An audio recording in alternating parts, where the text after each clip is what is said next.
welcome back to episode 291 of the Hockey Cards Gongshow podcast. It's Thursday, let's spice it up. Gongshow time.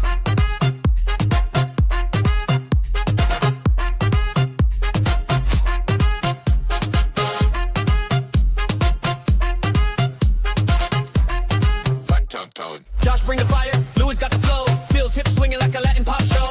Moving like Bad Bunny, smooth like J-Lo. The loud collectors here. Now let's go. Ripping wax, chasing heat. Prospects rising, takes on beat. Gong Show crew with the hobby flair. If you're not tuned in, you're just not there.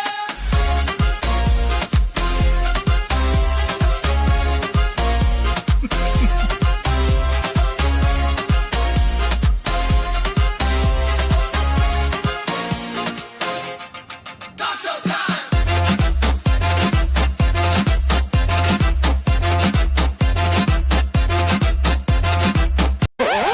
You better believe it is. It's like a What's up, Phil? circle. What's up, boys? How's it going? Da-da-da-da-da-da-da-da. I'm gonna have that in my head the whole time now. I want to be able to concentrate. Yeah, you gotta hype it up, man. It's Thursday morning. Beautiful Thursday. Beautiful. May. Thursday.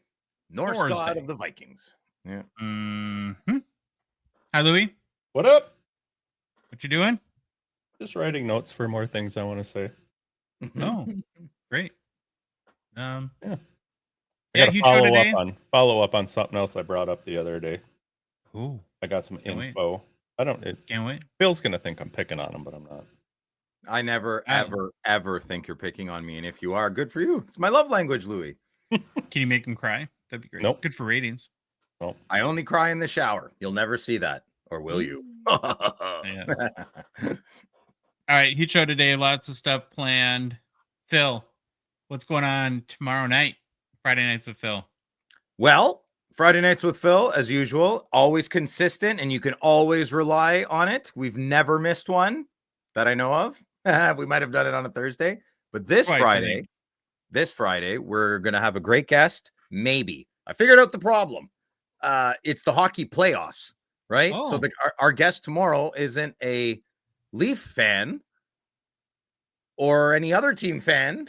His team is out. I forget who it is, but he's not. But it's a big game, and he might not be able to come. So depending on some type of metric that he's using, but no matter what, I'll have a great show planned. We're opening up a box of metal. I'm so excited. We're going to be giving away a box of metal from Out of the Box Cards. Thank you. yeah. And I think Dave will be us if he's still in Hawaii. I don't really know. So it'll be Yeah, interesting you got to to start find out. following us on social. You haven't been following all of Dave's been pumping the show. Oh, You then know I that? guess he's showing up. Oh yeah, he went to a local card shop in Hawaii and Excellent. bought hockey boxes to rip on Friday nights with Phil. Oh my Mhm. God. You know what that tells me? How amazing Rebecca is. What Yeah. a woman. He was just Or he driving just got around. divorced. He didn't Maybe mean she to already even left him. find it. Pardon? Sorry, go ahead, Josh. Oh, I'd say maybe she already left him. But what were you gonna Oh. say, Louis? That's why I bought the hobby boxes. Oh. It was a complete accident. They were just driving somewhere back from something, and all of a sudden he saw this sign that said sports cards or something like that. He said, I immediately pulled into the parking lot. It was that random. Wow. Oh yeah, you gotta go find it. They had like a pretty decent hockey selection. In Hawaii? Yeah, I was very proud. Proud to be Ukawaka there. Hiki. Think you want to take a slap shot? Yeah. You want to workshop that and try it again? Yeah. later? Well, you reel me in PG-13, so I couldn't finish it. I got you. properly. Mm-hmm. Okay, GP Sports is the official breaking partner of the Hockey Cards Gongshow podcast. It's been another busy release week for Grant and crew. We had Ultimate Collection last week, Metal this week. I got in this morning on a GP break on Whatnot. It was a random team break. What team do I get? Of course, Ottawa Senators, Fantastic. Up and comers. up and comers. Yeah. So I don't know if I hit anything. I was like in and out, paying attention, getting phone calls, all You- that sort of stuff. My dad bought a- called me. You bought a break and you got distracted? Yeah, Terrible. well, my life. I mean, that's basically like a squirrel. What? No excuses. No excuse. Okay. Yeah, see, everyone thinks I'm the ADD guy. Ha! Mhm. Mystery solved. It's Josh. Then we got like extended coming up, and the Cup still a few weeks away. So it's a great time to get into some breaks, whether on Whatnot on Wednesday mornings or Wednesday afternoons, evenings, and Fridays on YouTube. Tons of opportunity to get in the action with GP. Head to their website, gpsportscards.com, for spots today. You want to get there early, especially for Friday. Those mega mixers go quick. Yeah, those are fun. Really quickly on the checklist website, not a ton going on. We did upload, of course, 24-25 Metal Universe to the site. 24-25 CHL came out today, too. I don't know if you saw any. Like, anyone care? Slip the radar. Slip the Fildar. Yeah. There's like Gavin McKenna and Michael Misa. Michael Misa is on there. So I do like that stuff. You know, if the Team Canada stuff doesn't catch, CHL definitely isn't. And if it was marketed differently, and I have no idea how you would solve the lack of interest. Not my wheelhouse, above my pay grade. But I just feel there's a lack of interest. I love junior hockey. You know? Yeah, it's so hard for us to comment because we're pretty detached here in the U.S. Like, that's true. Yeah. Well, you could have some NCAA cards. I mean, that's... Yeah. But I would assume the CHL is more popular in Canada than the NCAA. Yeah, of course. There's got to be like a big Kamloops Blazers following, I would hope, right? I can sense you're patronizing. No. I'd like to move on. Also added a couple other sites. I don't know if we mentioned these last show, but 2020-21 SP Authentic is up there. Did we mention 2014-15 O-Pee-Chee? Yeah, we did, I guess. Okay. And then on as far as like development, making the site better, we're still working on boring and spending, but necessary back end stuff to, strong foundation, boys, strong foundation. Hopefully get back to fun stuff soon.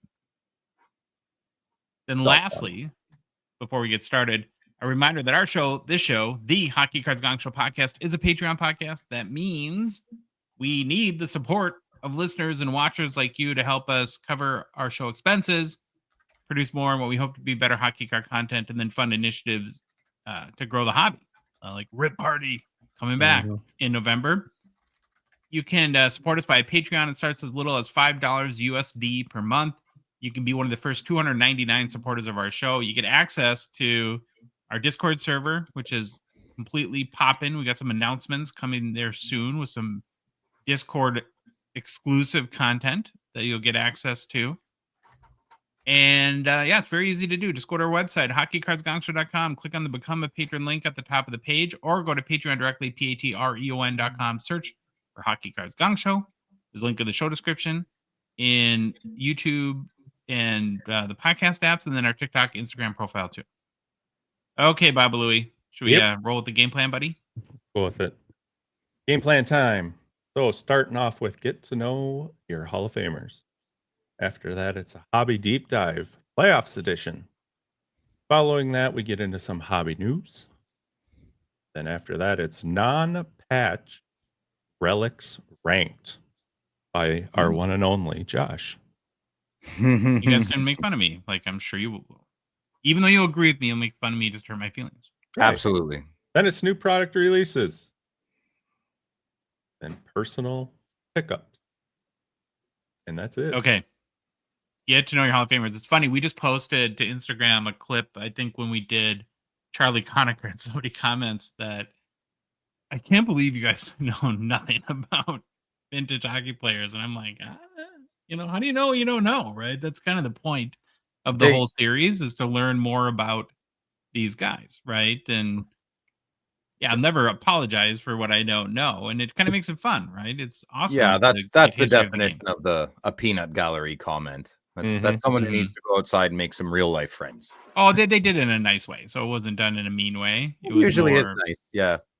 But I decided, and again, I wanted to illustrate it because that's the reason why we're doing the segment, where our goal is to profile every single Hockey Hall of Fame player, starting with the very first Hall of Fame class of 1945 and working our way to present day.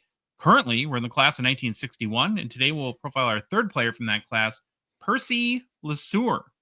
Speaking of crickets, probably Percy LeSueur. No, I know the name. He's a Smith Falls boy, I think, something. Yeah, there you go. All right, Phil.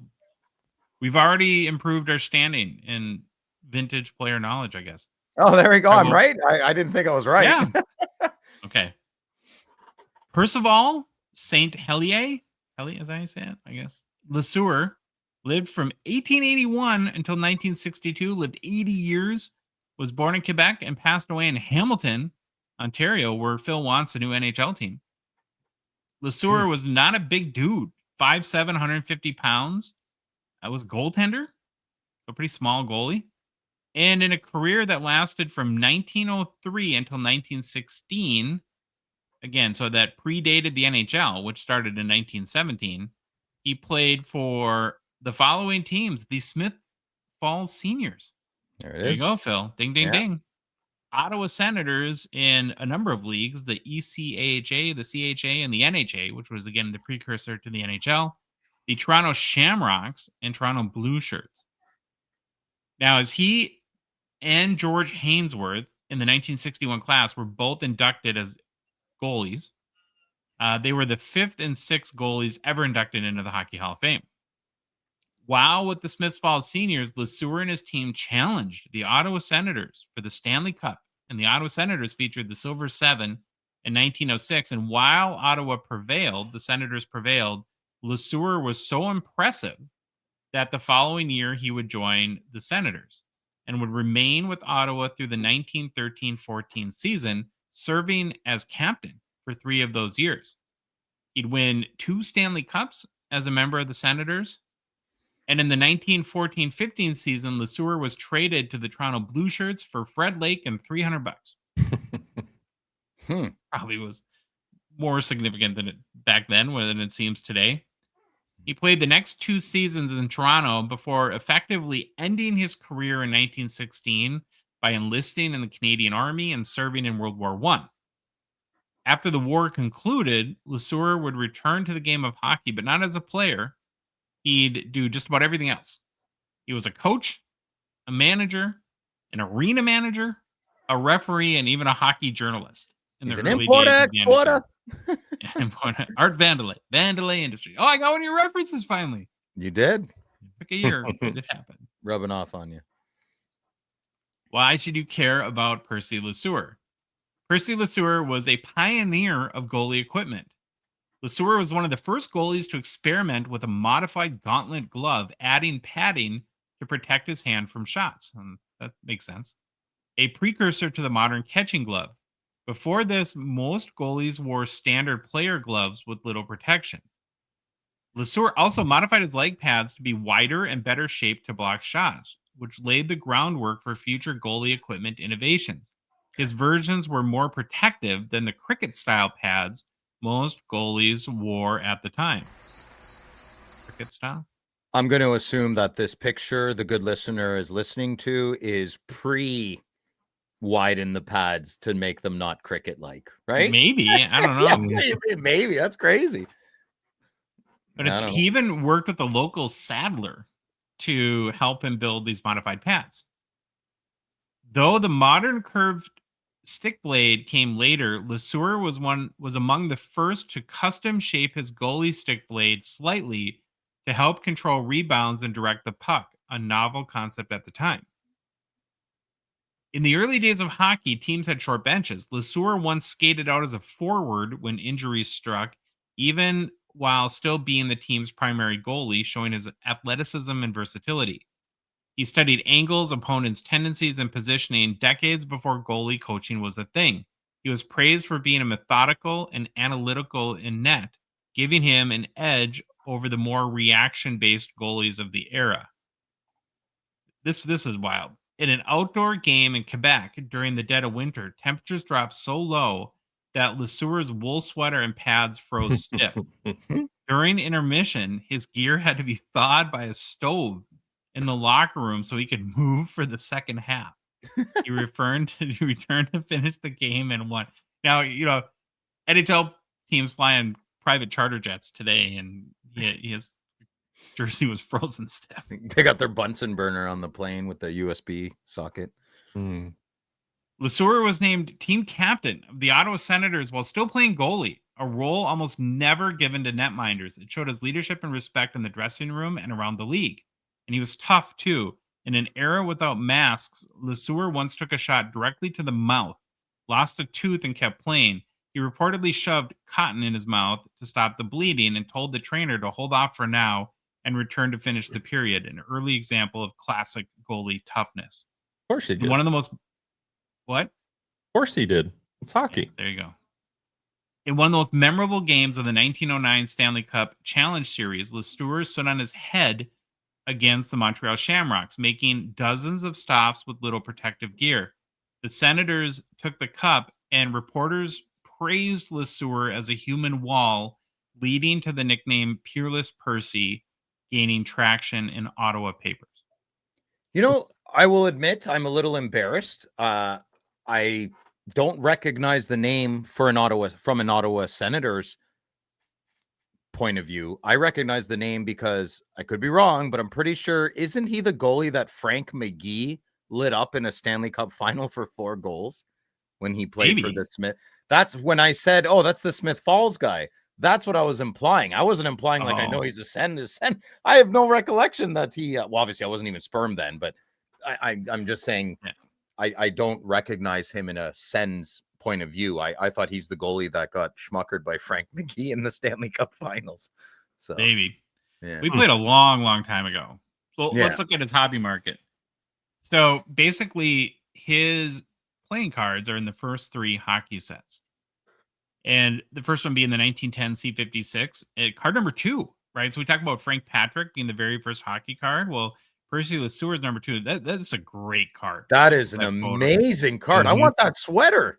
I feel I would be very refined with a sweater like that. And remember, they wore oversized, big, bulky sweaters like that because they thought it helped catch more pucks as a goaltender. So all the and they had bigger kahunas back then, brother. They needed big pants for the bulge, yeah. So if you're watching on YouTube, the PSA 6 that we're looking at is the high selling copy, sold for $7,800 US in April 2024. There's also a LeSueur card in the 1911 C55 set. I like the 1910 better. It's a great card too, though. Yeah, it's great as well. That Ottawa sweater is amazing too. Top notch. You know, that's our 67s. Well, it used to be. Our jersey used to be, yeah. The SGC 8 we're looking at is a high selling copy, sold for $2,160 US in February 2017. And then, as we know, for the 1912 C57 set, we go to the black and white photos. So probably seem very techie and cool. It's like, ooh, these were the Young Guns acetates of the time. It's a photo. It's not a drawing. Settle down there, Big Rig. Liquid gold. Is it refracting? PSA 7 is a refracting? The high selling copy sold for $1,476 in December 2015. So that's it for the Percy LeSueur playing day cards. And that is your Hockey Hall of Famer, Percy LeSueur. Good job, Joshy Poo. At least these guys playing day cards. It's nice to see cards from everybody now. Mm-hmm. Yeah, we're getting a little bit more modern as time goes on. Okay, we haven't done a deep dive in a minute, and I thought this week would be fun to bring it back with another little twist, a 2024-25 playoff slant. So what I did is pick 4 players who, as of Tuesday at least, were still in the playoffs and performing well. Then I dusted off our old hobby poll. Haven't seen that in a minute. Yep, we did. Oh, it's my favorite. And let you guys, the listeners and watchers, vote on Instagram. And then we of course will do our customary deep dive on the player you selected. So here's the 4 players we threw up on the Instagram poll that we have not done a deep dive in the past. Mikko Rantanen, Sebastian Aho, Sam Reinhart, and Mitchie Marner. Oh. After a 24-hour vote, we have a winner. Yeah. In the deep dive for this week. Any guesses who won? Want to guess? I would say Rantanen won by a lot. And if not, the second would be Marner for confusion and purposes. Delusion. You are correct. It was a total landslide. Yeah. Mikko Rantanen takes 65% of the votes, followed by Mitchie Marner at 16%, Sam Reinhart at 10%, and then Sebastian Aho at 9%. That, of course, makes this week's hobby deep dive Mikko Rantanen. And again, that landslide victory. So let's learn more about him. He's from Finland. Just 28 years old. Hails from, oh boy, Nusainen? That's pretty Finland, I good. guess? Yeah. I'm pretty sure Nu- that's perfect. Nusainen? Yeah, something like that. He's not just big, he's huge at 6'4", 215 pounds, hence the nickname the Moose. Currently playing for Louis Dallas Stars. Yeah, Leads buddy. all playoff scorers.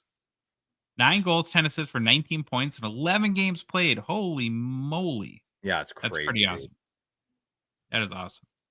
But let's look backwards and start at the beginning. Oh, well, Mikko's mom and dad went on a date. No, just kidding. So Rantanen turned pro at the tender age of 16.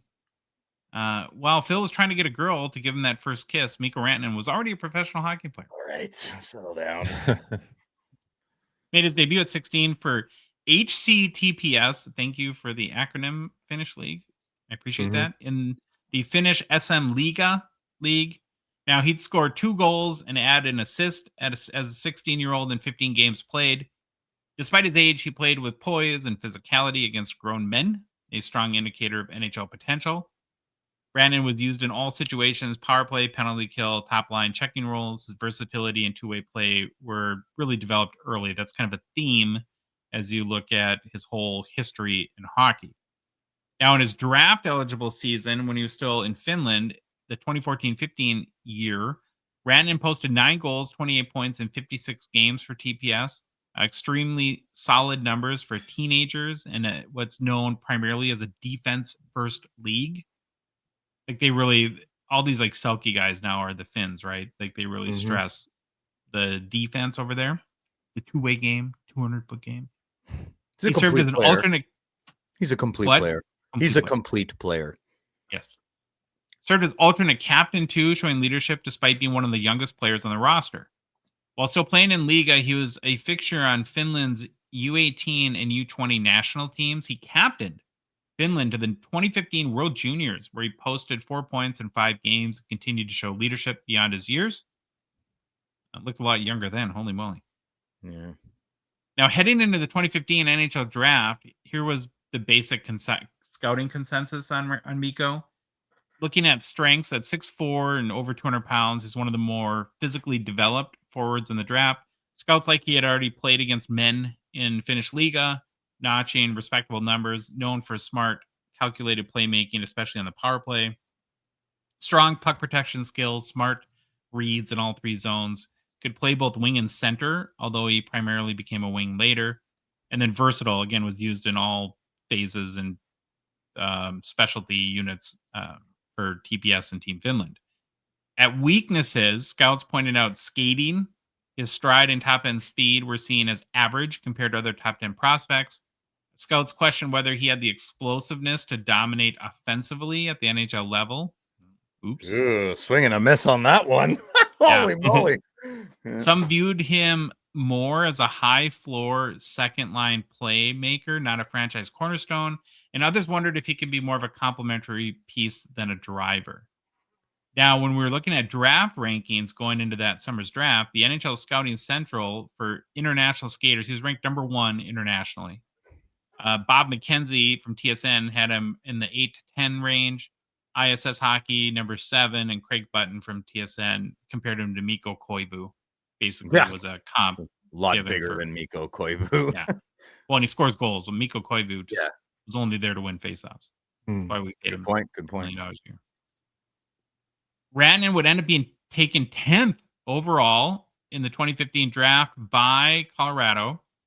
So, like I love to do now in these segments, we're going to go quickly through the 9 players selected. Oh ahead of boy. them. I know. Yeah. Okay. Do this. This is great. And then, you guys got to tell me, would you still take this player ahead of Mikko Rantanen today? The first one's these. pretty obvious. Connor McDavid.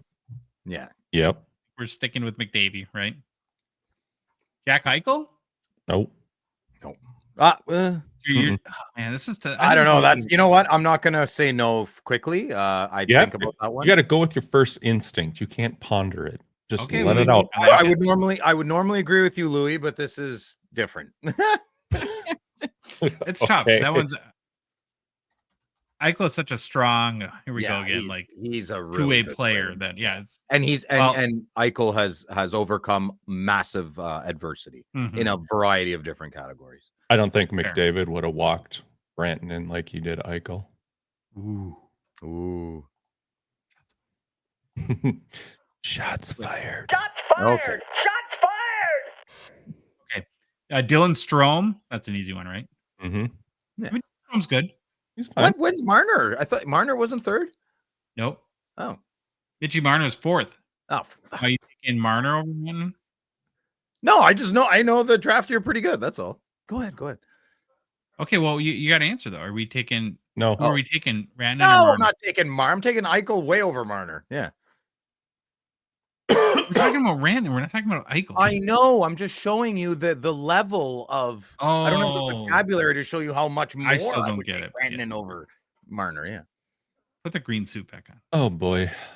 Noah Hannafin, number 5. Yeah. It's taking Rantanen, right? Yep. Okay. Then this one's easy. Pavel Zacha. Yep. But he not good, huh? I don't know who that is. That the Devils guy? Jersey? Yeah. Oh, okay. I don't know anything about him. Then Ivan Provorov was number 7. Yep. No. Yeah. I think I know the answer to number 8, but Yeah. I think I have the draft here wrong. Okay, go ahead. Zach Werenski. Yeah, no, I'd take him. Mhm. You take him over Rantanen? Yeah, that's why I got Yeah. excited when you were doing this. I would take him over Rantanen, and I think I'm probably in the 20 to 80% there, but I think it's a debate. I feel like you could build around Werenski better. I feel like Rantanen's he does have that. Oh, I'm gonna get flamed. I don't care. I wouldn't build a team around just him. I don't think Rantanen. I think he's a great support franchise player. Okay. Yeah. And then Timo Meyer was taken number 9. No. Easy call for Rantanen there. Was Kyle Connor in that one? I guess I don't know. Maybe. Yeah, because that was kind of impressive though. Is very few what you would call busts in the top 10. Usually there's like 3 or 4 guys. It's like, oh, that hurts. Mhm. Not a lot of it. All pretty good. It's a good top 10, yeah. Mm-hmm. So Mikko, after the draft, would begin the 2015-16 season in San Antonio with the Rampage in the AHL. Played 52 games with the team scoring 24 goals and totaling 60 points. That was good enough for him to win AHL Rookie of the Year. He did that year play like rookies often do before they get reassigned. He played the first 8 or 9 games with the Avs in the NHL. He made his debut on October 8th, 2015 against the Minnesota Wild in a 5-4 loss. Did not score and played limited minutes. Go ahead and snicker, Louis. Go ahead. Because you know you don't like Colorado. Yeah. Now he'd they end were up being a terrible. full-time NHL player starting the 2016-17 season and really has not looked back since. Rantanen scored his first NHL goal on November 11th, 2016. He'd finish his rookie year with 20 goals, 38 points, and 75 games played. Now, here's what's funny. If you don't remember 2016-17, Avs fans, well, it was like the worst season ever. His 20 goals led the team in goals. Oh my goodness. They scored 48 points all season as a team. What year? 2016-17. Holy crap. How quick we forget. Oh, that's wild. Yeah. It was a disaster. Now, he'd end up playing 9 seasons in Colorado, scored 55 goals in 2022-23, which is the most goals ever scored in a season by an Avalanche player. Also had 105 points that year, too. He was a core part of the 2022-23 Stanley Cup championship team. That postseason, he had 25 points in 20 playoff games, second on the team to Cale Makard's 29 points. But eventually, all good things must come to an end. And it did this season for Rantanen in Colorado. As he was approaching UFA status this summer and was unable to agree with the Avalanche on an extension, they traded Mikko to the Carolina Hurricanes on January 24th of this year. Do you think he'll have a hockey card in a Canes uni? No. I don't know. Well, I want one because it's so weird. Now, this marriage would be shorter lived than most of Phil's relationships. His run with the Canes lasted only 13 games. I'm trying to meet someone and give a commitment. Here you are mocking my process. That's fine. That's fine. Even though he only played 13 games, he did get this photo, though. Now, speaking of hockey cards, he did get to play at least one game in the old Whalers jersey. Look at that. No way. Oh my God. This needs to be trivia. Yeah, that's amazing. Yeah, that's a win. I take that as a win. So technically, you could get a Hartford Whalers jersey with Rantanen on it. No one can say anything. Mm-hmm. Fair enough. In reading reports and, well, everything everyone knows, it sounds like he didn't really want to be there in the first place and would not agree with Carolina on a long-term extension. So after that 13-game stint, they ended up shipping him to Dallas just before the March 7th trade deadline for Logan Stankoven, of course. And he'd end up immediately signing an 8-year, $96 million extension in a state with no income tax, which is another W for Mikko Rantanen there. So he finished the regular season, the final 20 games with the Stars, scored 5 goals, added 13 assists for 18 points. And then, of course, has gone scorched earth in the playoffs, currently leading the NHL in postseason scoring. Maybe most importantly, he punished relentlessly his old team, the Avalanche, sending them to 1-2-3 Cancun. Dude, when he scored that game winner, there was a 5-6 days, I don't know, within the last week. I've never seen a Twitter post more engaged with. It had like 20,000, I don't know, 15,000 likes, and it was just unreal. The game winner, what was it on? I don't know, one of them. Who cares? He just annihilated them, man. Yeah. So just to round up the stats portion of our deep dive, his career totals to date in the regular season: 294 goals, 411 assists, 705 points, and 652 games. That's more than a point per game, which is pretty good. He's almost at 2 points a game this year, I think. He's like 1.75 something. I heard that yesterday. Oh wow. Yeah, no, he's very close. He's definitely beating his pace from 2 years ago. Sweet. Yeah. Let's talk about Mikko Rantanen and the hobby a bit. You know, we've often surmised when he's come up in the past that in Colorado, he was sort of stuck in that third fiddle role behind Nathan McKinnon and baby Bobby Orr, Cale Makar. Rightfully so, right? You're not going to put him ahead of those two. Just never seemed to get his due, very limited hobby chase. So now I'm kind of wondering, is the circuitous route that he's taken to Dallas and now how he's kind of starred for them in the playoffs, if he can continue this run, could he end up being the Dallas hobby star where there really isn't nobody that's kind of taken that mantle, the role to this point?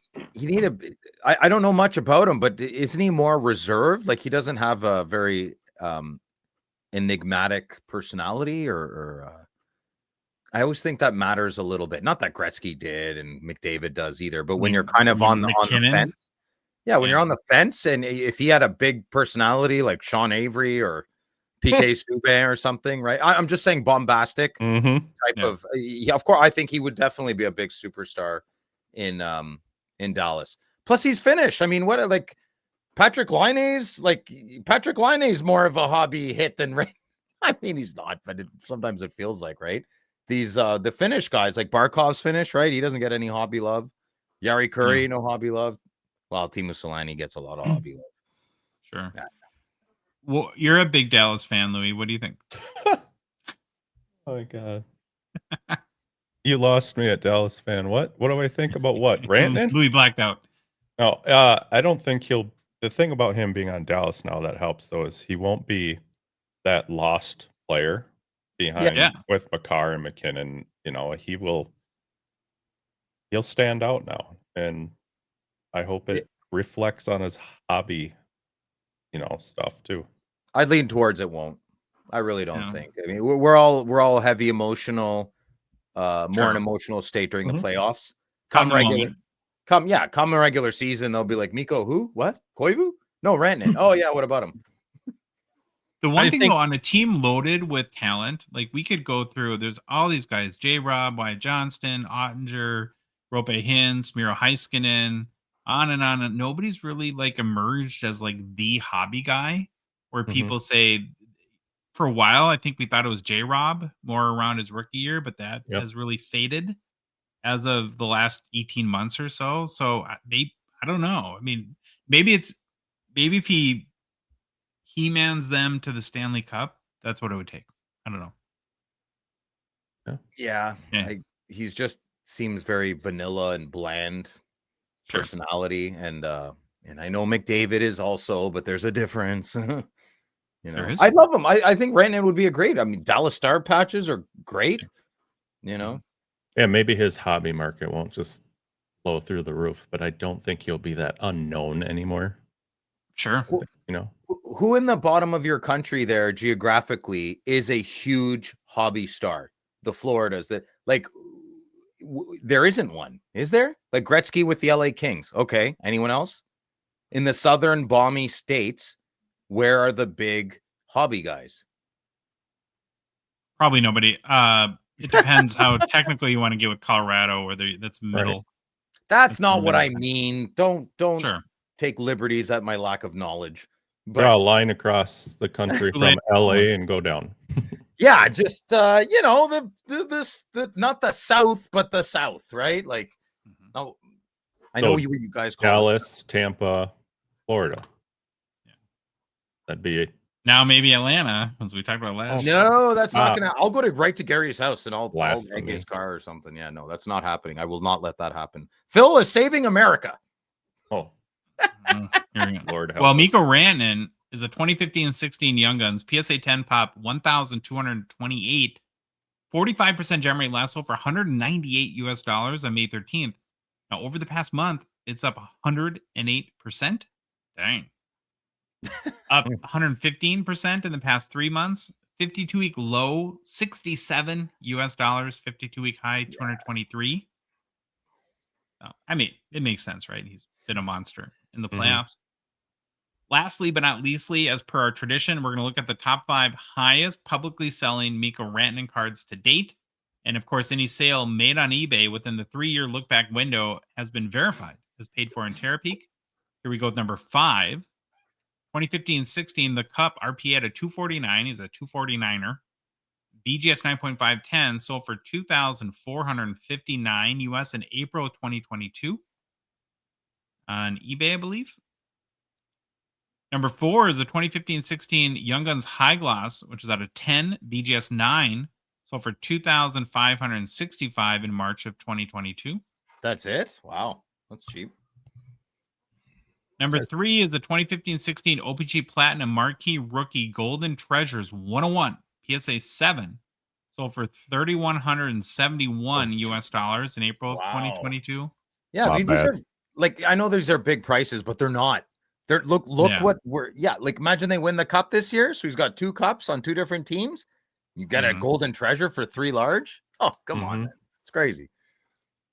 Number 2 is the counterpart, the 2015-16 O-Pee-Chee Platinum Rookie Auto Golden Treasures 101, sold for $4,900 US in March of 2024. And number 1, 2015-16 Ultimate Collection Teal NHL Shield Rookie Patch Auto 101, BGS 8.5 with a 9 auto grade, sold for $5,128 US in November, just this past November. I would take every one of the first 4 cards over this card. Really? Yep, and I would pay $5,000 for them. Yeah, You're just not a fan of that. his auto looks Bedarded, eh? Like Connor Bedard's auto is similar to this, that big sloppy thing going on. Yeah. All right, there we go. You guys feel like now we're up to date on all things Moose, Mikko Rantanen? Any Yeah, it was closing good, thoughts? Josh. That was good. Okay. Up to date. All right. Well, Slab Sharks is a Gongshow partner sponsor. We're very thankful for their support of the show, and we have a huge announcement. If you haven't heard already, huge. Especially to the announcement. American people. Yep. Yeah, for a while now, us Americans, we've had a Slab Sharks problem. It's an issue. Now, it's not a buying problem. We buy all the time. Slab Sharks has made it awesome for Canadians to list their cards in their weekly auction, and then people around the world, like here in the USA, we can buy them. We get great shipping rates, or good enough, or better than an average, I would say, and ship internationally, and they take care of all that, and so it's been pretty awesome. And we all buy all the time from them. But America's got some problems, Phil. I'm not sure if you heard that. In Hard to believe. yeah. Yeah. We're One of always the worried biggest about problems. we're always worried What? about the meth lab living underneath us to blow up, Yeah. Well, Well, there's that, and then even maybe what some might call a bigger problem is the whole country talks about all the time. It's been very hard and cumbersome, and even expensive to send your cards to Slab Sharks, your hockey cards, to be consigned in But- their weekly auction. Now, Phil, you wouldn't know this because you live in Canada and where everything's perfect for the hockey hobby. But here's what I have to do. I'm going to inform you a little bit, Phil, what I have to do until this point to list one of my hockey cards in the Slab Sharks auction. I have to fill out their form, which is easy. Just go to their portal. Easy peasy, no problem. All right. Then package it up. Done that. Been there. Can do that. But now is where it gets ugly. So, see, I live in the United States, and of course, Slab Sharks is in Canada. So I have to get in my car, drive down to the post office. I have to wait in line, and of course, there's never 2 people in line. There's always 15 people in line and 1 postal worker. I have to wait, and then you get to the counter, and I say, "Hey, I need to ship this to Canada to my friends at Slab Sharks," and they're like, "Oh, you need to fill out these forms. Go fill them out and get back in line." So I go and I fill out 2 pages of customs declarations. Now, of course, magically, there's 15 more people in line, and I go and I wait in line again, get to the counter, only for the privilege to spend $17 to ship a card to Canada. Where now, mind you, it cost me $4 to ship a card halfway around the world to Hawaii to California Dave, where he is right now. But it cost me $18 to ship a card to Toronto or whatever, right? It's just, and it's so that it's made Pitney it. Bowes. Sorry, it's that Pitney Bowes company, I tell you. Oh, really? Okay. No, I don't know. Yeah, so the border thing stinks, and it's made it really tough for people like me and Louie and all the other 370 million Americans to sell their cards in the biggest and bestest weekly hockey cards auction there is. So now, do you feel sorry for me in America, Phil? That you understand? No? No? No, you get bigger portions when you go out for Rude. dinner. I'm very jealous. Well, we've been working with the team at Slab Sharks to solve this problem, and we're very, very excited to announce today that now all that hassle has been eliminated. We have helped, in conjunction with them, make it easy, simple, and hassle-free for all Americans to list their cards in the Slab Sharks auction. So what we've done is created a U.S. mailing address. You don't have to ship your cards to Canada. You ship them to us, and then Louis flies them to Canada. And other than his arms getting tired, it works great. Right. Talk about my slab shark, my crack services slab making. That's a No, later yeah. thing. Sorry. Okay. That's Never a mind. That's a later thing. Okay. And you don't have to worry about any of the border crap. You don't have to do anything. And your cards get listed in literally the premier weekly hockey auction there is and are available to be purchased then by collectors throughout the world. And the best news is you can do this today. So if you have a stack where you're like, oh, I can't wait for somebody to solve the Slab Sharks border problem, you can do it. Just go to slabsharks.com, fill out their submission sheet. It takes a minute. Package your cards up and ship them to the Hockey Cards Gongshow at P.O. Box 389, Farmington, Minnesota 55024. Then we got you. Got you. You're done. Can you tell them the P.O. box is not either of your houses? Correct. It's not possible. If no, we that's lived in a P.O. box, it would be really not very comfy. No. No, that's funny. So can I ask Yeah. you guys a couple of questions? Yep. Yeah.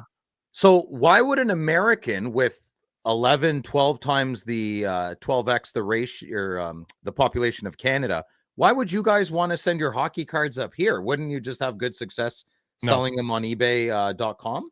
Why wouldn't you want to send your cards to be put in the biggest just play Canadian along, please. auction? Come on.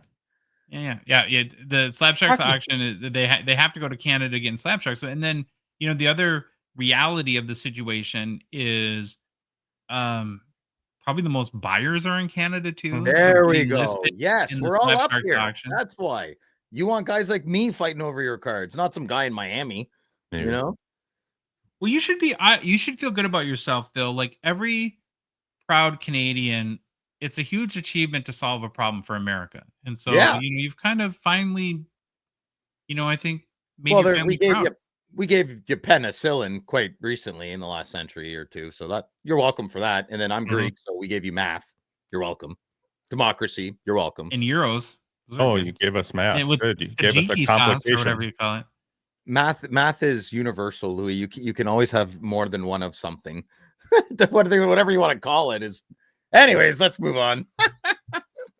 Yeah, so we are very, very excited and cannot wait to help solve it. Again, I think anytime you can solve a big problem in the hobby, it's a Mhm. big win. I know personally, I mean, selfish. Already, This the is feedback. awesome for me. I can sell my You're cards right. and I'm a Slab Sharks. Well, yeah, I don't have to Screw you wait. guys. I don't have Did to it for wait. me. It's good. It's great. I don't have to wait till I'm up at the expo or anything now to just drop my cards off at Slab Sharks or whatever. I can just... Here you go. Right to the PO box, man. That's and the rest it's taken care of, right? The formula is there. It's all good, Yep. man. It's gonna be great. Oh, and I got to mention too, to celebrate We got tonight you.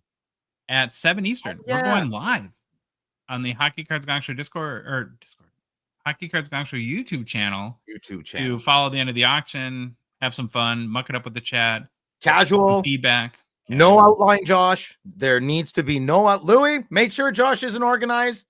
I won't have any Yeah, outline. Don't and worry. we won't also good listener, don't worry, the first time was tough, but we won't let Josh control the board of cards to look at. That was absolute HELL exclamation mark. Yeah, I Louis would can feelings control would be that. hurt, but you're 100% accurate. So Yeah. it's really nothing. Which card? for This me. card? Is this card Phil? I'm like, I'm going to bed. We're Stop done. talking to me. Mhm. So Yeah. that's Oh, not going to and- be a regular thing? Yeah, hey, we're going to do that regularly Thursdays. Last thing I'll say on this too is if you want to try it, and we really would encourage people to do that, especially in America, and you're maybe still even a little bit confused or intimidated by the process, reach out to us and we will help you. Part of what we want to do is take the consultative approach, Hmm. whatever that means. Josh will write you a really well-worded email. 70 years ago, Slab Sharks brought forth to thee an Abraham auction of Lincoln. great magnitude and prominence. What? Abraham Lincoln? Yeah, okay, good. See, Okay. I'm learning. Wow. Are you guys excited? Yep. Anything to add? I'm stoked just to look at all Oh. these people's cool cards. Just take a selfie with everybody's cards. Be like, yeah, it's mine. Yeah, this is mine. Yeah, this is mine. Do you want to You tell know. them about the Slab Sharks, the agreement they made you sign that you wouldn't smell them? No, I don't want to talk about the agreements we signed because there's more than one stipulation, and I'm not happy about it. You excited, Baba Louie? Yep, I'm ready. It's gonna be fun. Great cards are just going to come across the table. I know I'm stuck up here in Canada, but I'll live through you guys for that, and hopefully we get some bang. I mean, you have people like Dan Vincent. You have people. Well, that's all I can think of at the moment. But you have a lot of big hockey sellers in the States that don't have any other options to get into the, the country. What country in the world has the best hockey cards? Canada. Yep. Yeah. So we just solved a big problem. Phil saves America again. Yeah. Good job, Phil. You're welcome. You are a treasure. Yeah. Yeah. I might make a commercial. I might think of making a commercial or something. We need a You commercial. should. Actually, I would like to see that. Maybe write that down. Write that down. Happy news!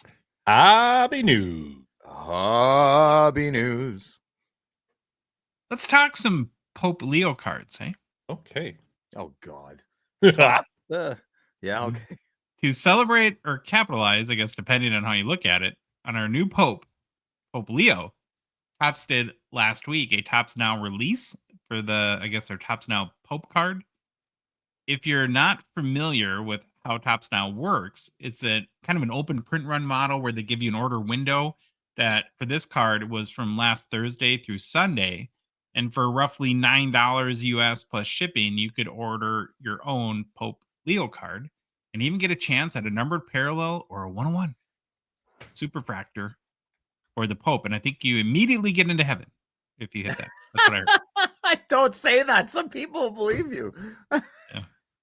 Especially if you hit the 101, right? I added the last part. It's the immaculate There you go.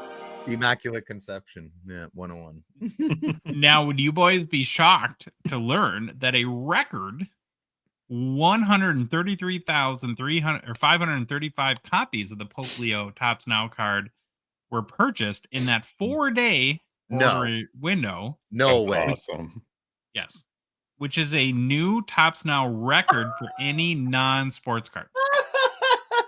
A-I-O-U and sometimes Y. Already setting records is the new Pope from Chicago. Now, again, this is the non-sports card record. This is crazy. So the overall record Wow. is a Topps Now card that commemorated Shohei Ohtani's 50-50 season, and that sold 653,737 copies. Oof. What's the slab report on that? I don't know. Yeah. Probably a lot. Now we're gonna all tread lightly with our comments here, obviously, boys. But I will come clean. My daughter Ava wanted one, and of course I can't say no. You My bought baby one? Ava. Oh, Yes, I'm officially part of the 133,535, and it was like $13 all in. By the way, Mhm. how many, Josh, did you say? 144,000? 33,500. Well, if you get 11,000 more, I think Top should stop it because 144,000 is a very big Bible number in Revelations.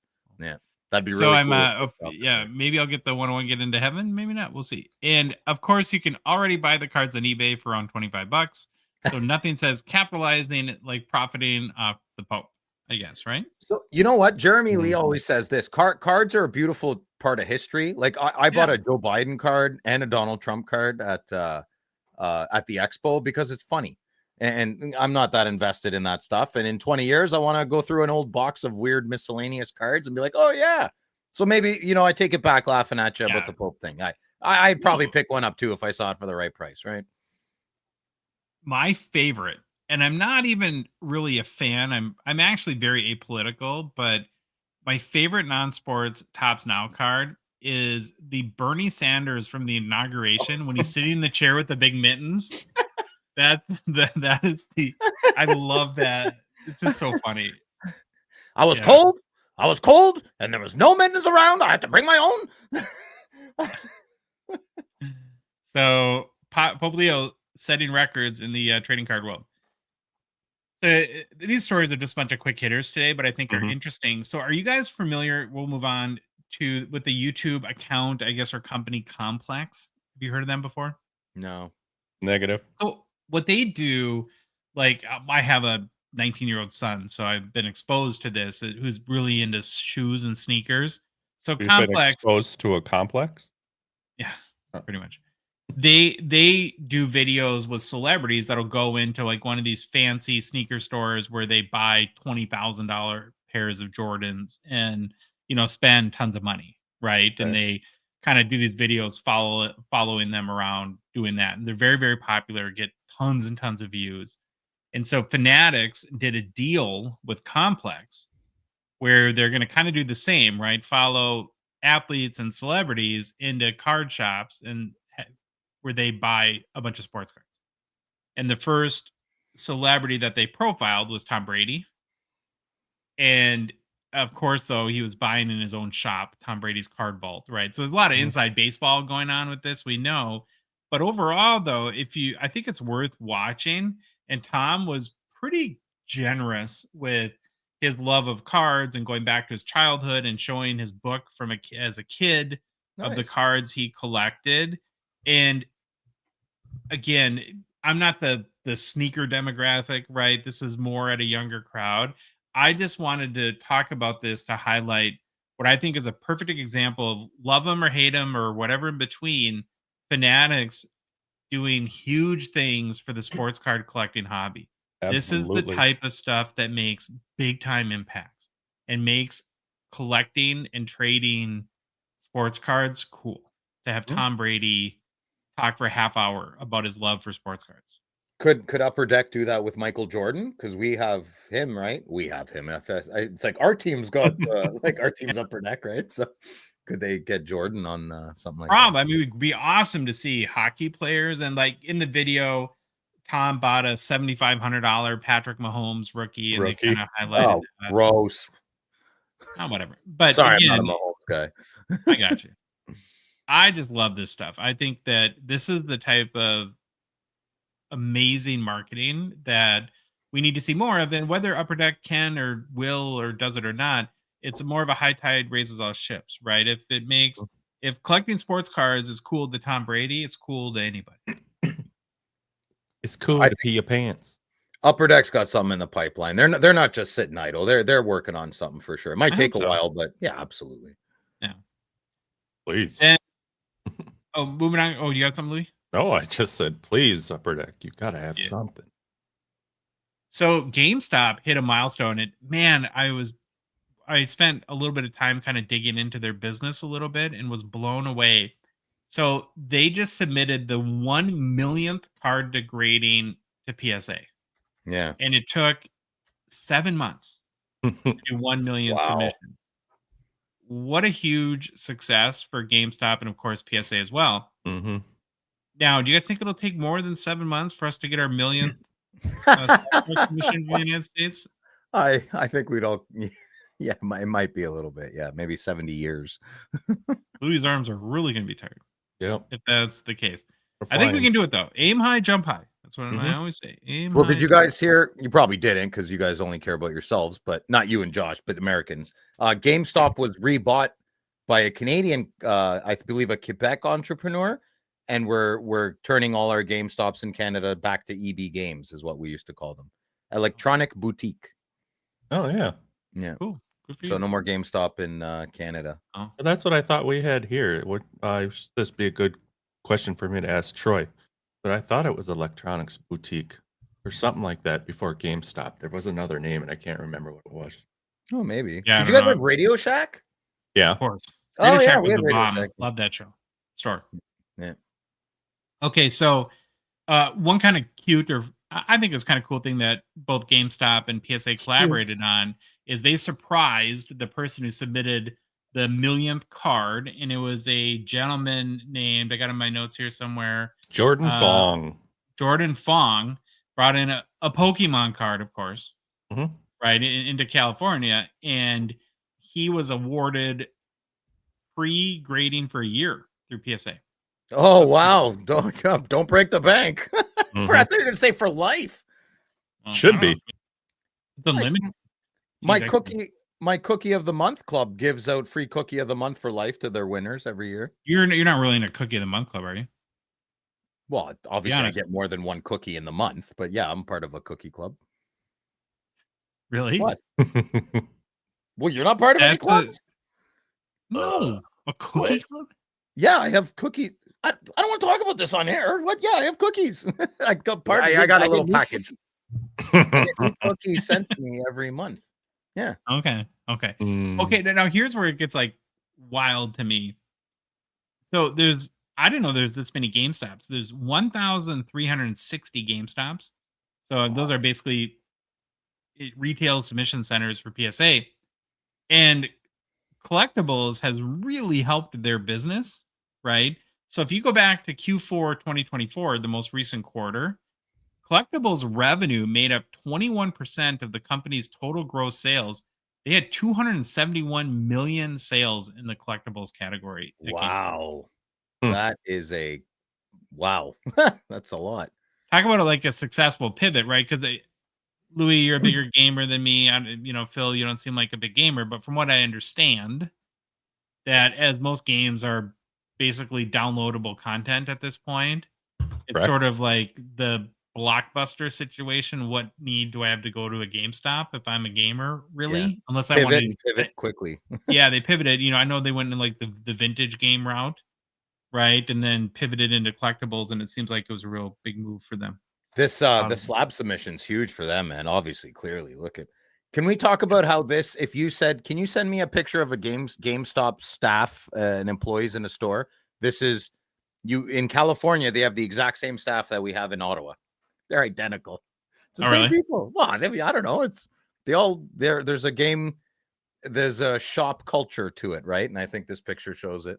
It's cute. Yeah, there you go. Louis, you have a couple things you want to mention very quickly? 2 quickies I just wanted to bring up. I saw today, I don't have any slides on any of this stuff, but Toronto Maple Leafs supposedly were trying to go after Kirill Kaprizov for $105 million, and he turned them down and said his heart is in Minnesota. Wow. So he lied and he denied them. Crazy. Right. And then remember when we were doing the it's the day Phil had to leave early, if I remember right. Mhm. And we were Ditched us. talking about draft pick order stuff. Yeah. And I and I said Ottawa they kept their pick for this year, but they forfeited 2026. Oh, I found out why. Because with that whole Dadonov trade, Mhm. um when the Knights were somewhere in 2022, the Knights tried to move him to Anaheim, and they weren't aware that um Yeah, somebody in Ottawa that was shady. They didn't they they didn't make them didn't aware that he had a tell no trade. yep, they didn't tell Vegas that he had a no trade in there, and so Well, we did Bettman tell them, and there's video proof of it. They did say they just said the wrong answer. They said, nope, there's no trade. And then they're like, oh, okay, but there was. okay. There's Alright. video of it. You can Google it, and his Well name's Pierre Dorian. And yeah, he's caught lying right on camera. well, Bettman missed that too then. Yeah. Shocking. No, Shocking. I think that's why we lost the pick. Yeah. Because of the lie. Oh, yeah. But you said it wasn't a lie. No, what? No, he lied by omission. He lied. I was just correcting your wording. That's all. It's Okay, got same yeah, same. alright. Oh, yeah. So, yeah, sorry to stumble across that, but that was just No, it's that important. that We're was keeping this pick this year. Yeah, we're that was getting rid of the it. open-ended closing now Mhm. to that spot we had the other day. There you go. Joshy. Let's move on and talk about non-patch relics. So I don't know, I feel like I'm seeing more and more cards lately that are cool, that Cool. feature memorabilia that is not of the patch variety. And of course, all relic and or memorabilia cards, whatever you want to call them, they've been dominating the hobby for a while. You've seen patch cards before, right, Louis? Right? Here and there. Okay, good. It'll help in this conversation. Perfect. So, when ranking the type of memorabilia we get in cards, I didn't want to include patches because that's the number one, of course. It's what most people want. They're the most valuable and sought after cards in the hobby. It's kind of obvious, so I wanted to basically move on and focus on more interesting rankings, I think. And I'm going to come out and say it. I'm a little bit bored of patch cards. Not that I really collect them, but Ooh. I'm kind of interested in alternatives at this point. Alright. I like But they're not alternative as rock. beautiful, you know? Well, we'll talk about that. All right. So maybe, in my mind at least, the most interesting question is what's the best non-patch memorabilia you could get in a card? Challenge accepted. So Jockstrap. here's Definitely. because you have a smell fetish. Here's the rankings beyond patches, and this is in my opinion. And of course, you two will, even though you agree, you'll disagree to make me look bad and feel bad. Yeah. And we'll debate until I'm right. Okay. That's what we're gonna do. Okay, so I'm gonna start off maybe controversially with my Mhm. rankings. We'll see. But I'm gonna say the best non-patch relic in a card is the glove. This one from our tab. Yeah, come on. Come on. Yeah, I like it. I Come can't on. buy it yet. I can't buy it yet. I can't do it. This is we're looking at a Gordie Howe exquisite glove relic. It's old vintagey, it's brown, leathery, worn. It's got seams in it. It's amazing, right? And what I love about glove relics is the texture, the wear. You get chunky seams. I'm Man. not seeing a chunky seam, Josh. Well, Well, we you have more will. examples. We have more examples. Okay. Well, try and Right? convince me. It's on Or you now. seam holes, if you're into seam holes. Some people are, right? Or whatever you call them. So look at this Gretzky one. Here's another example, right? Now this is more, there's a chunky seam. Now, I didn't know which one was your chunky seam, honestly, because this one has Yeah, one, even and so Louis does the next confused. one. yeah, it doesn't matter, right? So again, a beautiful stature, nice, kind of, I think, amazing card. Well, we'll show the other one too. Another option with Wayne Gretzky that has the seam holes in it.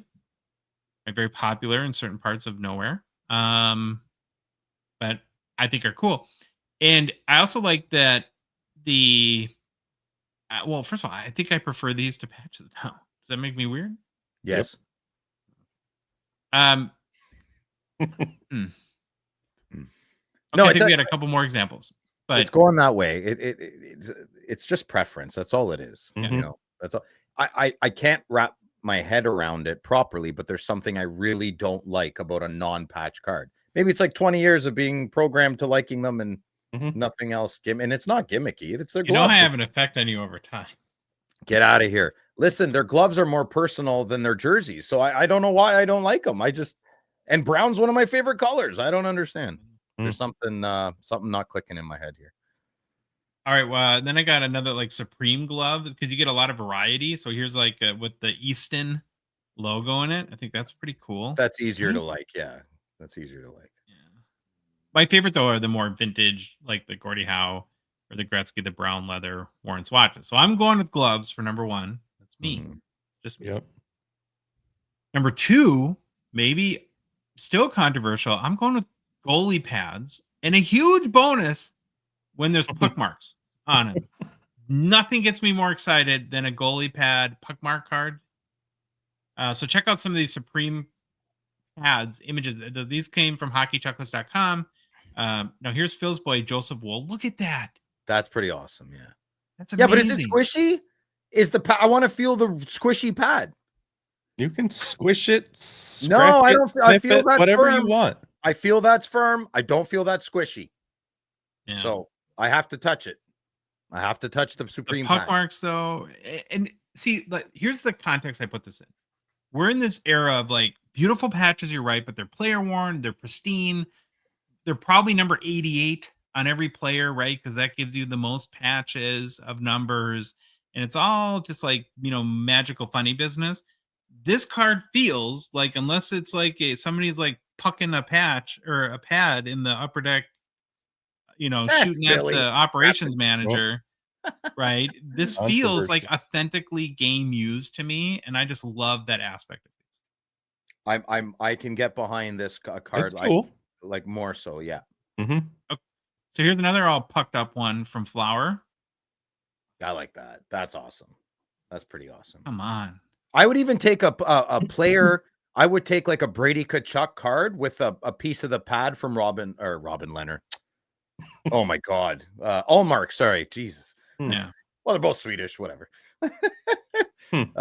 Yeah, that's what I would even take a card with Brady in it and Allmark's pad in it. I would even do that. I think that's pretty awesome.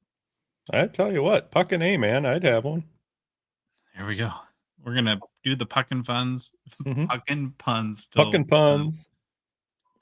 Okay. Now there's you can have variety in goalie pads too. Like look at the stitching from this John Van Beesbrook Hockey Hall of Famer pads. Beezer. Yeah. I like that. Right. I like love that the too, Supreme yeah. pads card. And then if you want to really get nutty, you can even go outside of licensing, like the President's Choice. How about a George Vezina pad? Pretty amazing, eh? Yeah. I don't know. It's Now, cool. is this that argument of should this ever be cut up? Only Tori has that question. Yeah. No, it's yeah. Way to go, Olsen. Yeah, that one's a weird one. I don't know how I feel about the Vezina. I mean, how's that not in the Hockey Hall of Fame? Oh, he's got other pads in the Hall of Fame. Well, he should probably have them all in the Hockey Hall of Fame. Mm-hmm. Yeah. Okay, so number one in my rankings were gloves. Then I went with goalie pads with puck marks with a heavy emphasis there. Yeah. Number three, I'm going with sticks. Yeah. So I think we have a Mario Lemieux, Louis. Oh, yep. Sorry, my bad. Okay. Now, got to give California Dave credit because he's kind of been hot to trot on these. Yeah, he loves this stuff. Yeah. And yeah, I don't know. I mean, to me, this feels like the go-to for like non-patch, like what most people would pick. And like what makes these complete sticks so great is that you get a sample of the complete stick, just like the card says. You get, from the blade to the handle to the shaft, and Phil loves the shaft, of course. And then there's the coup de grace, of course. The next example would be a stick nameplate. You want to hold it like a little baby? Thick nameplate. That's awesome. That's really cool. Yeah, so this card, this is a Wayne Gretzky Gordie Howe dual stick nameplate 101. Yeah. So this sold in March of 2022 for 10 grand. Think of how many dopey, stupid cards we've seen sell for 10 grand. That's beyond reasonable. This is a museum card for sure. Oh wow, I can really get behind this card. I like it. Yeah. I really like this card, but I wish there's some times on cards that I don't think you have to put a picture of the player on the front. I think it would be sick if it was just these sticks, the names like that, without their pictures on the front. Maybe more stick and less face. Does it bug you guys that the Y got cut off? It's W No. Gretzky. No. No, not I'd rather have necessarily, Gretzky than W. Gretzky. but Or you could really strike out and that W could be a B. Maybe that's all they printed on the stick, though. You never know, right? Because this is the. No, you can see. no, there's part of the Y. Yeah, in you there. can see. part Oh, of the wall. okay. I Yeah, didn't old see man it. Madigan over there. Get your bifocals. Mm. Man, where are my glasses? And again, like I'm just what I'm learning about me. And that's what this show is about. Let's be The honest. key to life. Know thyself. Is these just look used, right? Where Like your mother. I would love patches that have blood on them. Yeah, or me get too, ripped, man. You could get right? Or- DNA. Yeah, you could clone Gretzky in like 100 years, you know? Colossal Biosciences will make Yeah. make a direwolf and Wayne Gretzky. Yeah. Or get like Bure and Gretzky and put them together. Super specimen, you know? Yeah. These are nuts, right? Now, what I can't get behind on the stick thing is the whole manufactured bit. So I threw up an example from Ingrained where, I mean, it looks cool, like the whole like manufactured carbon thing. It's, again, you go back to the last card, just so authentic and used, where this is just. That's a nice design. Like that carbon fiber is just a beauty. I wouldn't even say that's a stick. I would just say that's a new card material. I would like that card way more. To tell me that's like what, you went to Canadian Tire and you bought a stick and you cut it up and got Bedard to sign it? What? Right. Silly. There is such a big difference between the two examples we just showed. And I'm going to be anal on this one here. If you're going to have somebody's name or have them sign the stick, I would say this is probably the wider part of the stick, right? Like the up and down, if you will. If I had a stick, I'd show you, but I don't. The blade? No. So if you set the stick down on your desk, it's the skinny edge on the bottom and the skinny edge on top. That's where these were signed, or that's where these are, right? Those are like, the handles, not the blades. I know. I didn't say blades. Oh, okay. Forget it. I have to show you an example of a friggin' hockey stick. Oh no, I've gone cross. I don't want to get up to get it, but okay. All right. Well, we'll move on on the thick part. The thick part is made for. Let's go to Ole Lefse here really quick. Like the Coho and stuff like that. That would be sweet in there. If you're gonna have them, if you're gonna have somebody sign, at least put a name on the top. People will understand what I'm saying. Here's the thicker part. Here's the skinnier top part where the names are usually printed.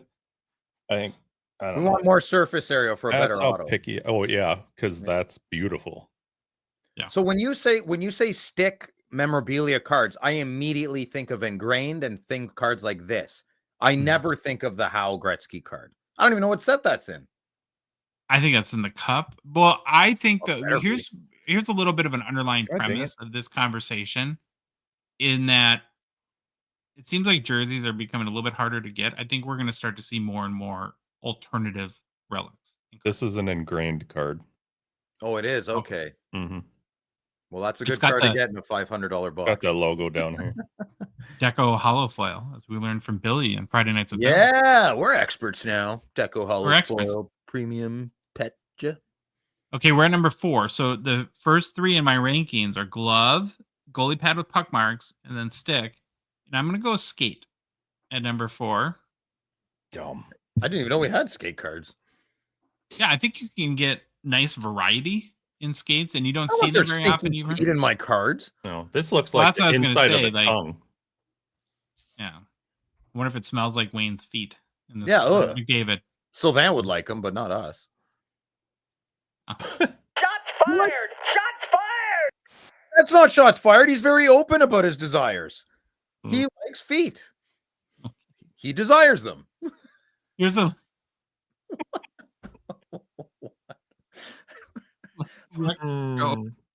Louis and I have had nothing to do with this conversation. Right. I'm just gonna crumple this script up right now and I don't even know when we take a break. throw it away. Any lawsuits can be Kira's Lawsuits. He'd call you for advice on how to sue me. I'd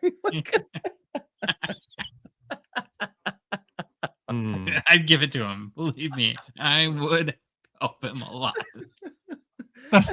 Is this the second time now we've done our last show ever? Can we just end the show? I don't know, where do we go? That's a wrap. Hey, Josh, focus. This is your segment. Come on. I know. I'm very excited. Okay, let's talk about Lemieux. He's got a relic from Stature. Okay. That's kind of cool. Piece of the skate. What part of the skate would that be? The left side? The only thing that makes it cool is it's Lefse, it's an auto, and it's on Stature. Yeah. Again, this is number 4 for me. It doesn't hit me Yeah. like gloves or pads, but I don't know. Maybe it smells like Mario's feet. For you. So, and I guarantee you would smell this. Right? I'd give it a whiff, probably. Yeah. Okay. And then rounding off my top 5, and then we'll get your guys' input in a second. But I'm gonna go with the net cord, and for here I have another qualifier. It's a big bonus for a goalie. I think it's just more contextually relevant. But here's what I really like about these cards: that like this Bobrovsky we're looking at, this is where Upper Deck actually cites the provenance and oftentimes lists a specific game. So this is from the Stanley Cup Finals when Florida won.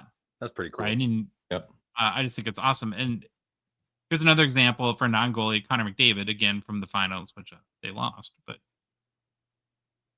now, reasons why I wouldn't rank these higher are they're not physically attached to the player, so that, and then they're really thick, right? They're kind of hard to manage within your collection or display. Like they ain't going in your top loader binder. That's for sure, No. right? No. So I don't know. You guys fans of net cord cards at all? Nope. Not particularly, but I think if you're a goalie guy, they'd be very cool. I think you hit it really well on the head when you said that. That's a big Okay, difference. so I'm like gonna get Anthony Felix Potvin collector. Imagine they came out with a Potvin like that. Oh, I'd buy them all, as you should. You know. I'm gonna briefly go through the ones I didn't include in my top 5. Then we did another hobby poll around this, and then we'll get your guys's. You can spitball your rankings or react to mine, whatever you want to do. So the ones I did not include in my top 5, and I'll briefly explain why. Well, jerseys, because they're just kind of the most boring and they're the most way too common. Right now, there's rare exceptions like the early 1996 Upper Deck jersey cards that are multicolored. I can get behind those because of the historical significance of those cards, but that's about it. A lot of people might like Fight Strap. I think Fight Straps, other than the name, is awesome.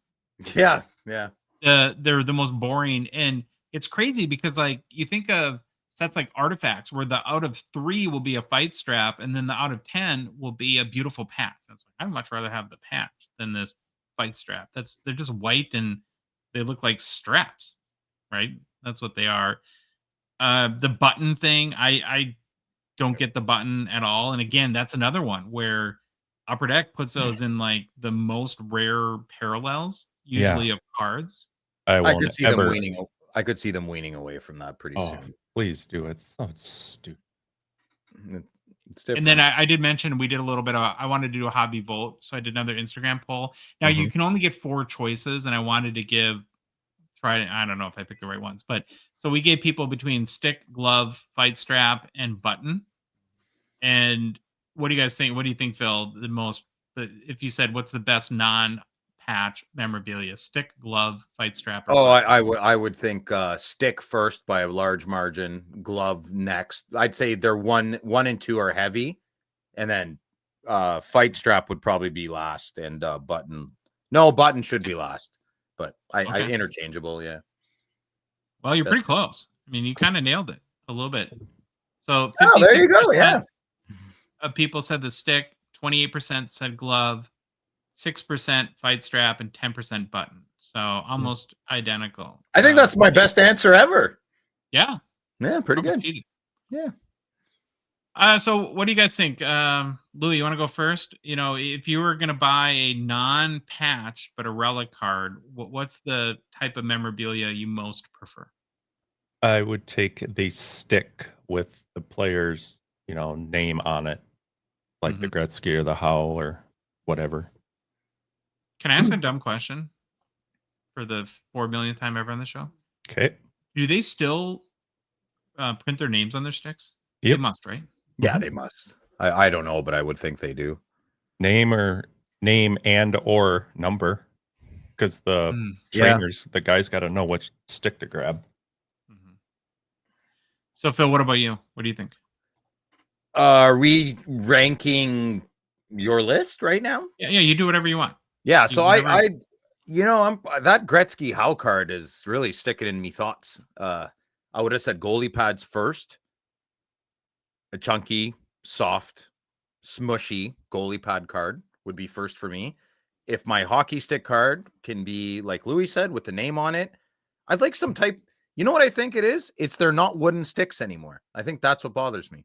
I'd love a wooden stick. I want to see Sherwood on there. It's never going to happen again. But can I ask you guys this question? So you know how the Cup makes the Quad Foundations card that has 4 patches, like 4 patch windows? Yeah.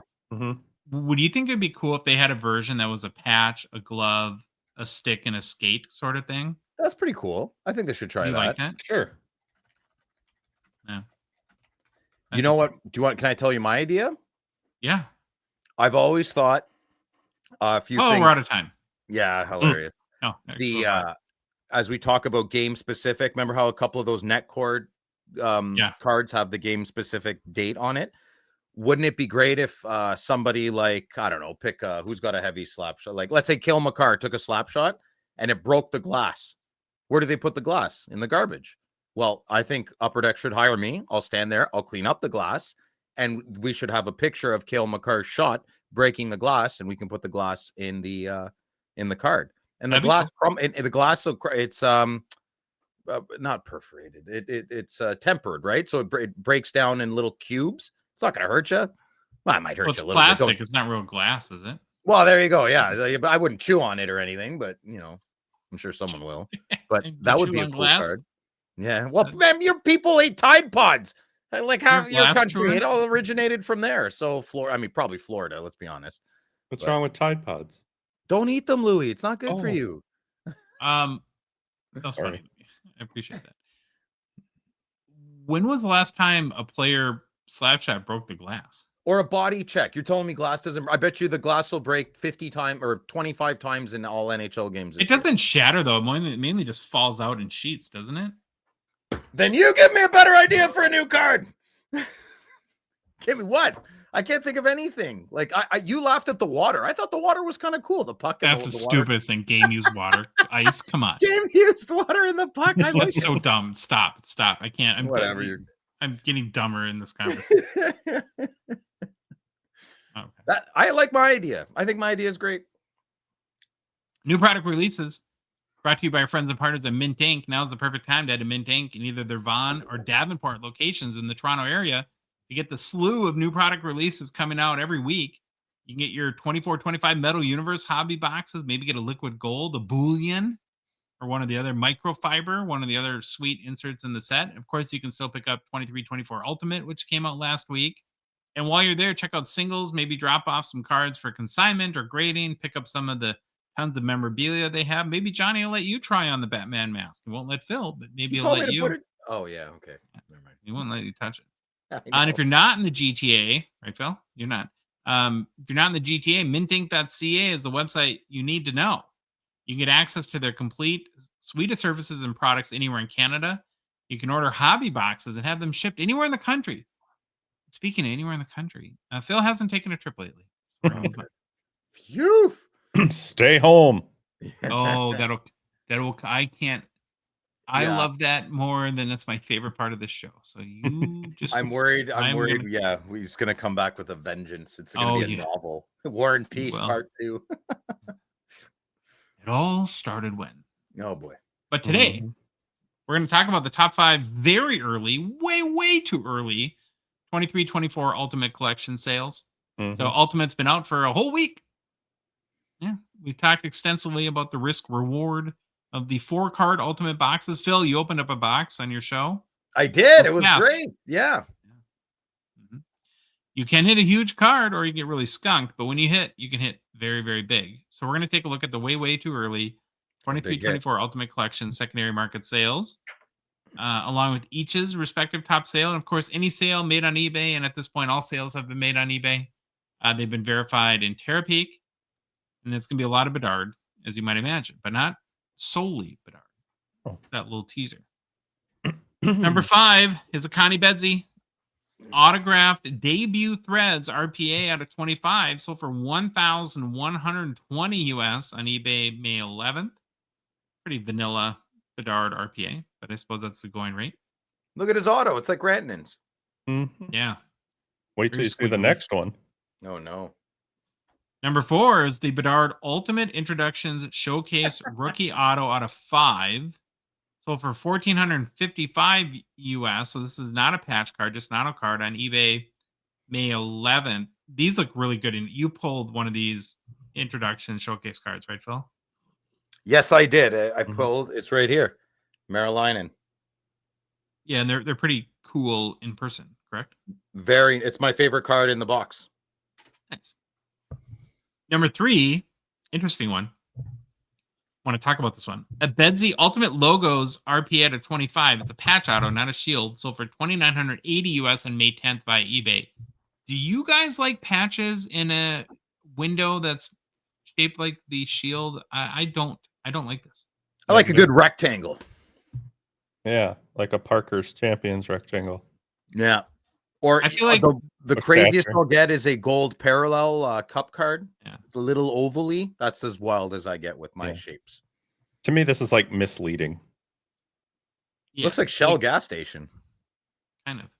Mm. This design should only have an off-centered shield patch. in it. Yeah, Louis' Oh, favorite. Stop it. Where's the glue room? Can I see the glue room at Mhm. Upper Deck, please? Yeah, you need a compass. Or sorry, protractor. I'm sorry. It can't be that hard to center the damn thing. Come on. Number 2, Connor Bedard Ultimate Rookies patch auto out of 15. Now, this is a pretty nice patch. That's nice. Sold got for an- $4,650 US on eBay on May 11th. This is the best looking card so far, I think. It's got exquisite vibes kind of to it. Yeah, you're right. Like and number 1 is not Bedard. No. It's crooked. Oh! Here we go. Yeah, Baby Bobby Orr, Kale McCarr. NHL Shield Auto 101 raw sold for $6,100 US on May 12th on eBay. That's so crazy. That's like, $6,000 for dude, that's like 15 up here. That's crazy. And that's like what, his 5th year? Yeah. Yeah, I mean, whatever. I mean, I'd buy if I was at a 0 to my net worth, I'd be buying Brady's like this all day long. It's Out these of- shield collectors, though. These cards where Yeah, it's a people cult. compete. It's a cult. It's a good cult. I like it. You know, it's fun, but I'm not drinking your Kool-Aid. You can Jim Jones all you want. I'm not coming to the party. Well, not to beat a dead horse, but if somebody gave me $6,000 to buy this card, I couldn't do it. With this shield the way it is, and this one's really off. This one's Louis, it's my money. really Just go bad. buy it. I can't do it. I can't give you your money for your No. card. I can't. I couldn't do it. No way. This is something that I don't think should ever be screwed up. No. Wait a minute. Are you saying because of the price point or because of the off centering of the NHL logo? Because of the off centering of the NHL. Oh, yeah, that doesn't bother me. I mean, come on, who's putting him in there? Didn't you play that Operation game as a kid? Operation. It's Seriously. Billy. It's Billy who's gluing them. He said he's can't be going to that North hard. Carolina. No, this is terrible. Yeah. So, like, if this was a cup card, I still wouldn't. It's a lot of money. You know what? A cup card of this year, a 101 Kale McCarr NHL Shield would probably sell less than the Ultimate.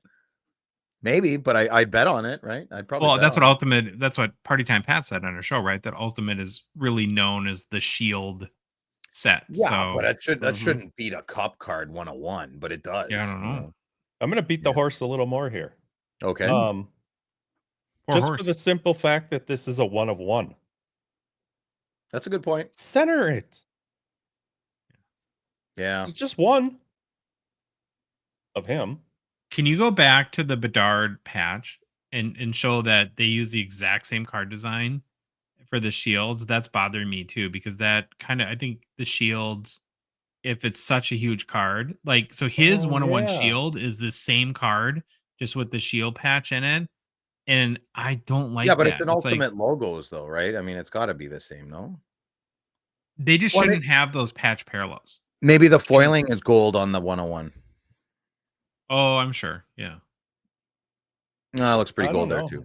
That could I be don't the know. One of lighting. us is gonna have to buy one, and the other one's gonna have to buy the other, and then we'll ultimately be able to tell. Ultimately, I you think- get it.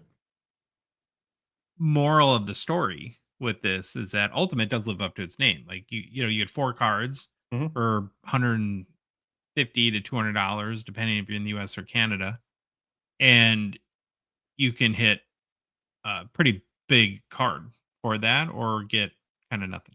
Well, we know California Dave hit that Jeremy Swayman, and he got about 10K in return in trade on that one. Yeah. Really happy for you, Dave. Secret hate. So good luck if you're opening your Ultimate. Right. Love to hit a card like that. Hope it's centered. Won't be. I think they're going to do it now going forward. Just they're going to make it more off centered. Just to, Mhm.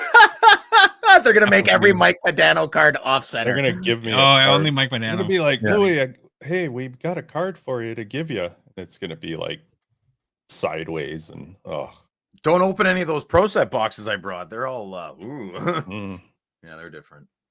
All right, personal pickups. Phil, you got anything to share? I shared it in my video, all my pickups. Oh yeah, please go watch that if you haven't seen Phil's mail Haven't day seen it video. yet.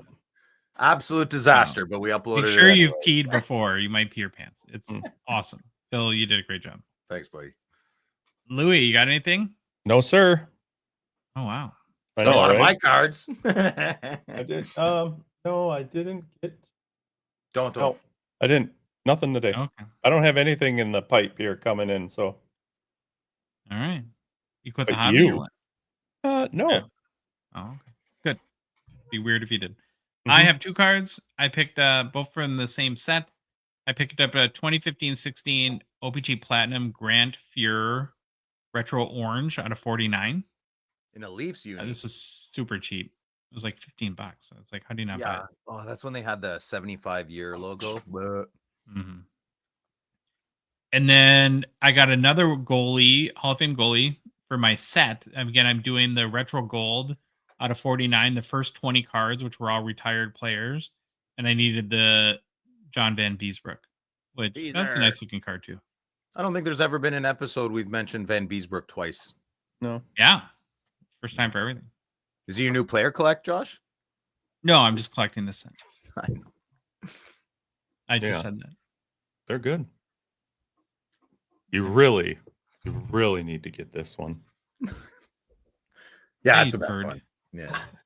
Yeah. And Louis destroys all of Josh's dreams. I don't have the Crosby to shove in Phil's face anymore. I do have this one though. Which one? Maybe I'll start shoving this one in your face, Phil. Oh, get out of here, man. You know how hard I'm looking for that? I even messaged Steve Angel. He's like, well, your buddy Josh there just got a really nice one for me for a good price. I'm like, Steve, I don't like slabs. And he goes, oh, yeah, you're like that. Oh, come. You are like that. Whatever. You didn't say, but you also Steve Angeled him. Steve Angeled him. Oh, how's the barbecue going? Have you set that up? I don't Is know, it- working on it. Well, I'm trying to All book my flight for Edmonton, and we're getting a little snags there. So I don't know. Give it a few days, and when I get Okay. closer to his province, I'll send out more smoke signals for the Steve Angel barbecue. It's not allowed in his house, just maybe on his property. We'll see. on the outskirts. You can be in the ditch outside of the property. I just want to see his collection. I know that guy like that's got big yeah. cards, yeah. huge cards. Yeah. Oh, anyway. Okay. We are going to be live tonight at 7 Eastern covering the Slab Sharks auction because, we're Slab Sharks USA. Slab Yeah. Sharks America. Slab Right. Sharks, Those America. cards in. Let's go. Yeah. Start listening to the Slab Sharks weekly auction so we can talk about your cards on our Mhm. live show. Yeah. Cannot wait to see you guys in a little bit to do that. And if you like the episode, please leave a rating, review on Apple, Spotify, whatever podcast app you listen to us on. If you love the show, how could you not? Phil's on it. Louie's there, and you get to see the cat, right? So you want to support us, you want to chat with us every day on the Hockey Cards Gongshow Discord server, please consider a $5 a month donation. Join our $2.99. Don't hit your cat. No, I'm Judo. We have a relationship. Oh, okay. $2.99 support level tier on Patreon. Link is in the show description and our Instagram, TikTok profile. You can search for us on the Patreon website, patreon.com, or just go to hockeycardsgongshow.com. We're on social media. We're on Instagram, Facebook, TikTok, Twitter, and YouTube. And boys, the Hockey Cards Gongshow podcast is a production of Dollarbox Ventures, LLC. Baba Louie, take us out, brother. Bye. It's the Gong Show, we're dropping the facts. Hockey cards on fire, no holding us back. Josh looking sharp, the face of the scene. Feeling pork chop pants, rocking it clean. Baba Louie in the booth, he's the man with the plan. The best producer in all the land. Gong Show Nation, let's hit the flow. It's the Hockey Cards Gong Show, let's go, let's go. Wanna say them in the show. I got a little package.